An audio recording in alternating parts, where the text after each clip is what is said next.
What is up, Digglers? Welcome to day 9 of our D4DJ Christmas Advent series. With only 1 week left until Christmas, I think a summer-themed member card would be a refreshing change of pace. Today's member card is the Toa 4-star, I Wish to Love the Ocean.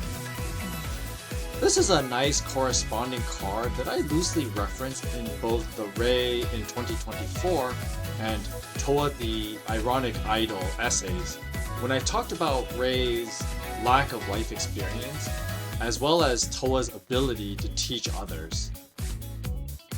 While the main story of Marine Girl Summer Live focuses on Toa's work ethic and experience doing paid work, I Wish to Love the Ocean focuses on the recreational side with a marine sport.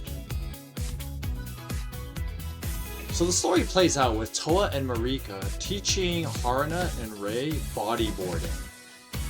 When Haruna and Ray struggle at first, we get to see Toa's smarter side as she comes up with a plan to make bodyboarding more approachable to the newbies. She comes up with this plan to have them surf in pairs, and after allowing the others to see the joys of bodyboarding, they begin to get the hang of it and enjoy it for themselves. I really like this characterization of Toa.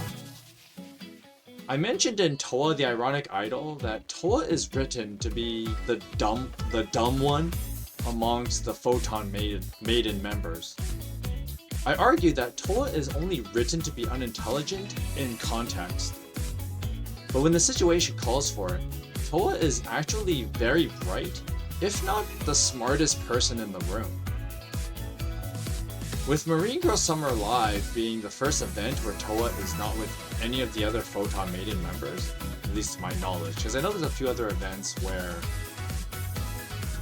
Toa is with Noah still, and they play the whole straight man, funny man dynamic between them, but never a event story that was just Toa on her own. But what's great about this event is that it gives the rare opportunity to see her hidden talent as it takes center stage, creating a fun crouching dumbass hidden badass trope.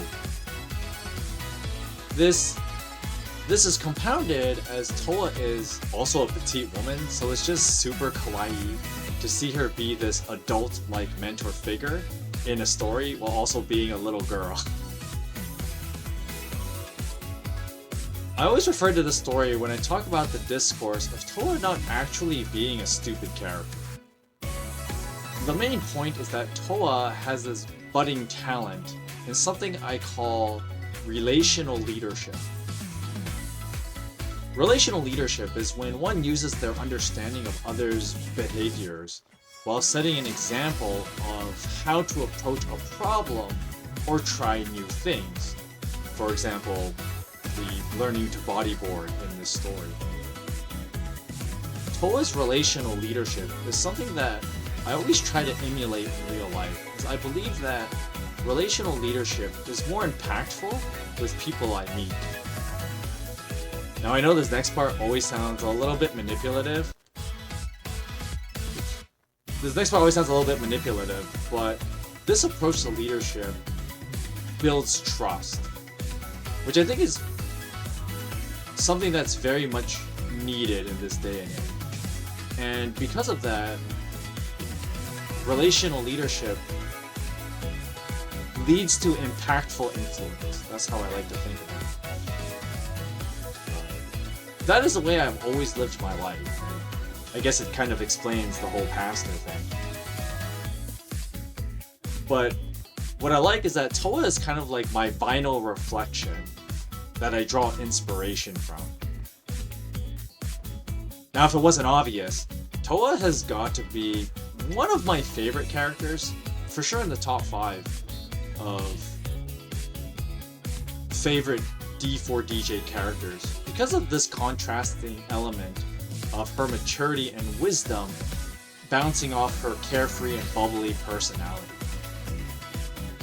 People like this are attractive, and while I am more often than you guys probably know me better as like the total nerd. I like to present myself as approachable and always allow for dialogue between us. Toe's behavior, as in this member card, is a fun reflection of what I envision this channel to be and the role I play in your lives.